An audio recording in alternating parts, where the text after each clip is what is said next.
All right, we're now going to get into the figure out your value portion of this. So based on all of the websites that we saw, all of our research, all of the different numbers, facts, and figures that we gathered, we're going to take that all and start to populate it and figure out what is the actual math for how much we're worth here.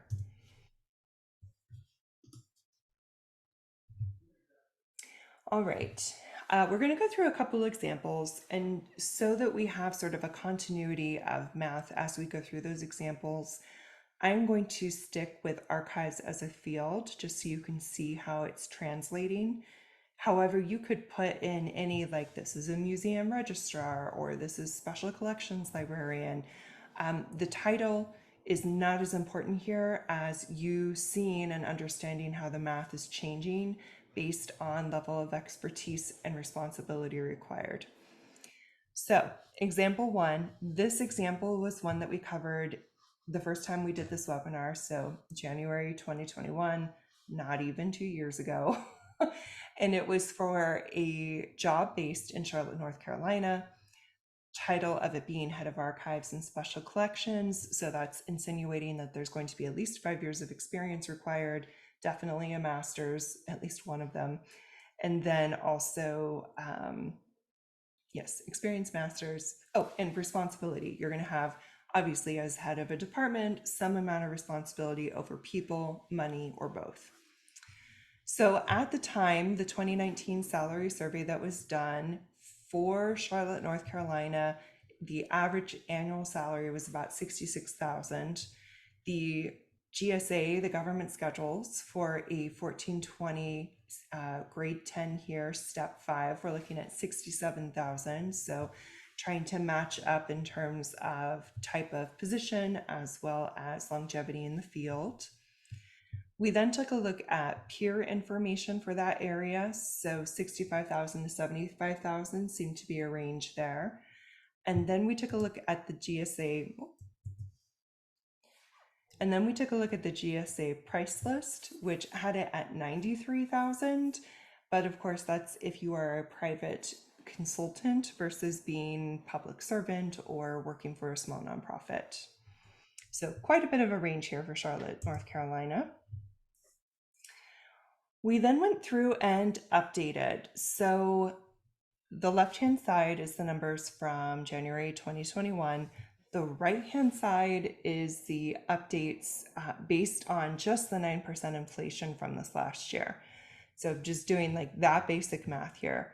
We have from the 2019 salary survey, there's not an updated one for us to reference. So I've added a 9% increase to it, which means we're looking at about 72,000 for annual salary, assuming everything has stayed the same except for inflation. Then taking a look at the GSA 1420, grade 10, step 5, so like the exact same position, grade step, etc. You see that the government's increased it by a couple $1,000s. We're now to 69,000.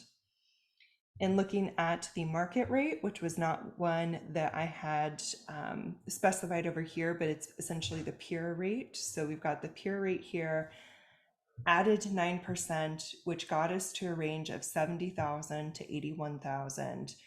And that's just doing the straight math at the 9%. I then went and pulled the new market numbers from right now instead of doing the math on the old market numbers. And it has actually gone down based on the jobs that are available right now in Charlotte, North Carolina for this type of position. The range has gone down to 55,000 to 61,000. So question mark here, what the heck is going on in Charlotte, North Carolina? Some of it has to do with the positions that happen to be available right at this moment are valued at much less than the positions that we looked at 18 months ago. Even so, this is a precipitous drop from what we were looking at just 18 months ago. So this is concerning to me, Charlotte, North Carolina. Then doing the math for the GSA price list, just adjusting for that 9% inflation increase, you're now looking at 6 figures for this type of job. That again is if you're private sector, being able to command a higher price rate. But with all of this in mind, minus this really bizarre showing of jobs currently, the other numbers show that we should be looking at least $75,000 annually for a head of archives in Charlotte, North Carolina. All right, example number 2. For this particular one, we're looking at a project archivist slash archivist. So we're looking at entry level versus last example, head of archives. Entry level is somebody who may have that master's, they may have about a year or so of experience, maybe made up from internships, what have you. Looking at the 2019 salary survey, we have in today's dollars about a $52,000 starting annual salary. In looking at the GSA schedule, so 1420 for archivists, the grade 9, because there's a master's and like maybe a little bit of experience here, we have a starting salary of $60,000.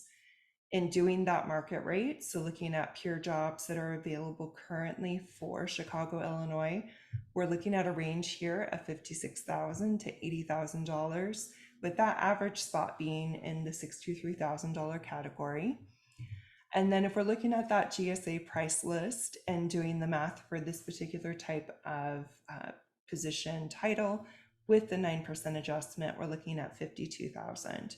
So when we're looking at $52,000 from the salary survey, almost $53,000 from GSA, we're then looking at from the government schedule 60, almost $61,000, and then $63,000 from the market rate.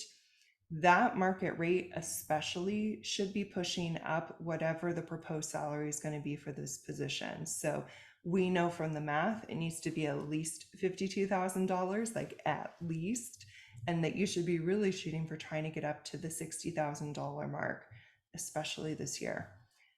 So for this one, the math actually makes a little bit more sense, especially with the market rate showing here.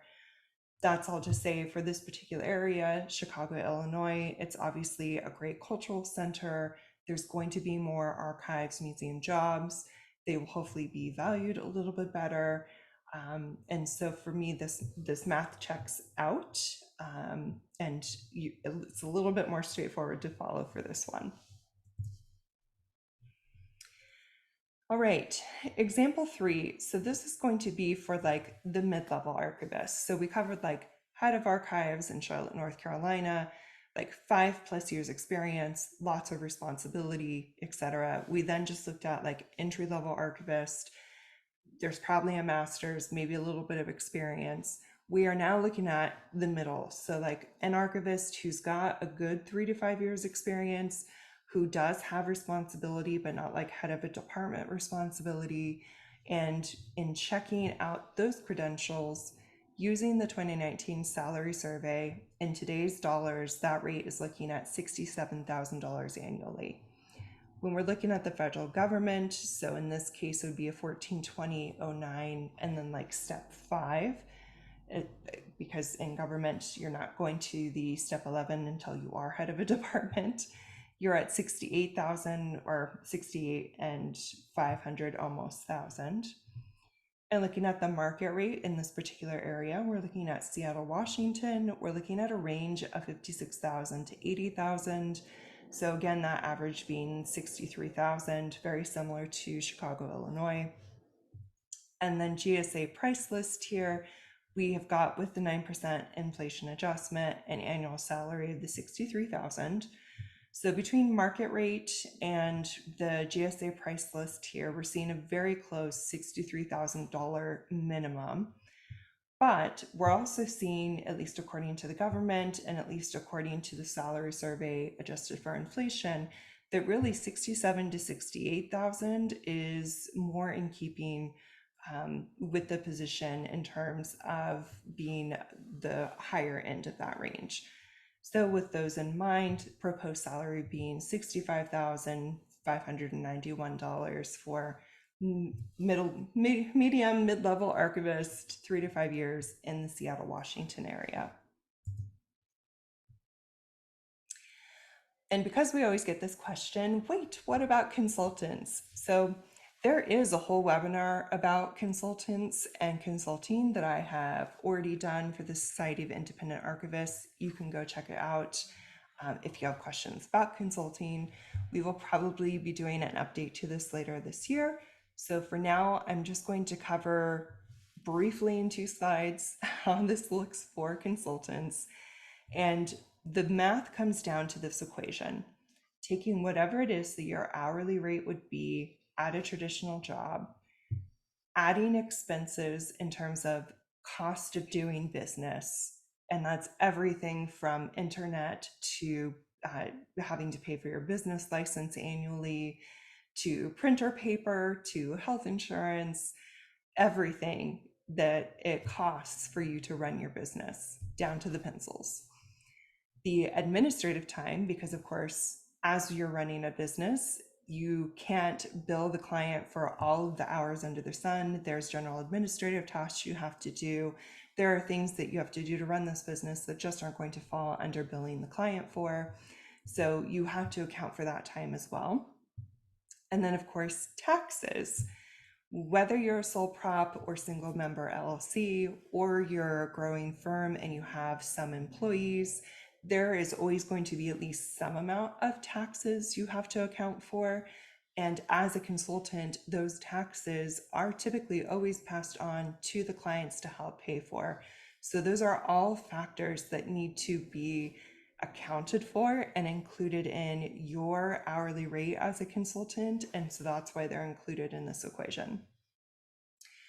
A popular tip across all fields, like I guess, irrespective of what field you're in, if you're a consultant, the popular tip is taking your hourly rate at a traditional job and multiplying it by 3 and having that be your consultant rate. I have found that that is fairly accurate as long as you are accurately calculating for what your traditional hourly rate should be. And should be see previous conversations in terms of expertise, education, that kind of thing. So my tip to help check that math is to then also take a look at JSA for the history associates. So like literally the little price table that we were looking at earlier. Take a look at where you fall in terms of like, are you Archivist 1, Archivist 2, or Historical Researcher 1, Researcher 2? And use those also as a guidepost to see if your times by 3 math is somewhat similar to their price table, adjusting for inflation. And do the math a couple different ways to see if you're getting a close and fairly similar number across all 3, because that means you are on the right track. And to share with you my rate as a consultant, so think about director of collections / CEO, because I am now running a small firm. I have employees. I also have 15 plus years of experience in this field now and work with national and international clients. So with that level in mind, if I were to take a look at the History Associates price table for their top tier there, they're looking at $199, and I believe that is pre-inflation total. If I were to look at the market rate for someone like myself, education experience, and then do the math, the times 3 hourly, we're looking at least $183.90. And then if I were looking at the GSA schedule, so 1420 archivist, but at the top of the classification grade there, I am looking at least $201.78. So you can see we've got a pretty good hovering around the $200 mark, with the market rate just being slightly lower than that. My hourly rate is $200, at least currently, pending inflation and other costs of business. And it can seem like quite a lot. I know for many of you who have reached out, who are considering consulting and trying to do the math, it can seem like a lot of money you're asking for when you're not used to asking for it, and when you're not used to paying the cost of doing business. So many people don't think about how much it actually does cost to run a business. You can't just charge for your hourly rate as if you were just a traditional employee, because you are then not accounting for any of the taxes that you are liable for, let alone any of the other business liabilities of where you need to pay money to be operating correctly, etc. Let alone making sure that it's affordable for you to still be consulting. If you need to get insurance, you need a retirement plan, etc. All of those things the clients help pay for, and that is why it needs to be in your hourly rate. Another thing to keep in mind, and certainly as my firm has grown to include more employees, is that you need to charge an appropriate amount to pay yourself and your employees an appropriate amount. My firm is one that pays based on market rate, and the numbers that we're looking at vary often. My firm is also one that's giving 100% paid health insurance and a 401k retirement plan. And those are things that are needed to run an ethical company, in my opinion. These are things that we need to help take care of and make sure that the employees are treated ethically and that they are being taken care of financially as appropriate. There are some clients out there that you as a consultant may run into that are just shocked that you would ask for that much money, and flavors of shame in the how dare you situation. And those are not good clients for you, because if they can't understand the principles of needing to do business, pay taxes, understand that they need to pay you a living wage, then this is the math that needs to be done. So that's all to say, make sure you have your math down, make sure you're asking for a correct amount, because you're doing nobody any favors by offering a too low rate, especially yourself, because it's really going to screw you at the end of the year.